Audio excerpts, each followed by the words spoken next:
Does the Prime Minister believe in the decriminalization of crack in children's parks, meth smoking in hospitals, or other hard drugs on public transit? Yes or no?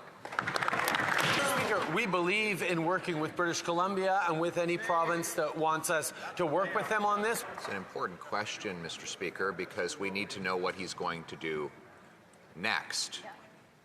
I just gave him a chance to indicate whether he believes people should be allowed to smoke crack in children's soccer fields or meth in the faces of nurses in hospital rooms.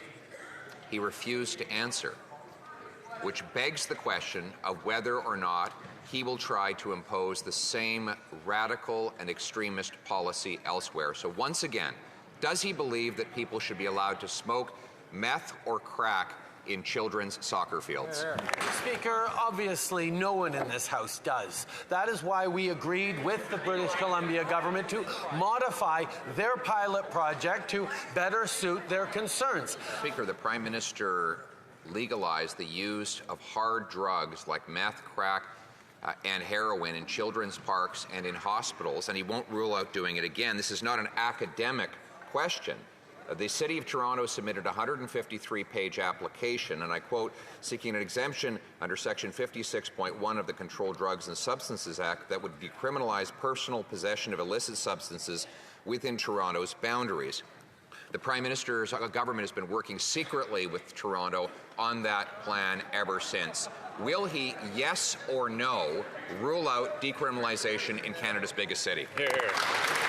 Mr. Speaker, we will continue to be there with a thoughtful, compassionate-based public health approach on the toxic drug supply, and that means working with jurisdictions. When Vancouver asked us for an exemption, we said no. We would only work with the province, and that's what we did to work with BC.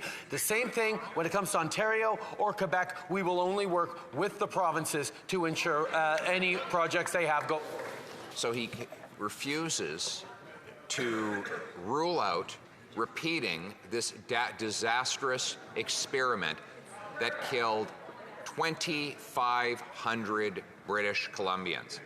It's because he strongly supports decriminalization, and if he got a chance, he would do it all over again in Toronto, in Montreal, and anywhere else. Mr. Speaker, the final question, therefore, is even the radical NDP government in BC asked for him to reverse his decriminalization. Why did it take him 10 days and 66 more deaths to do it?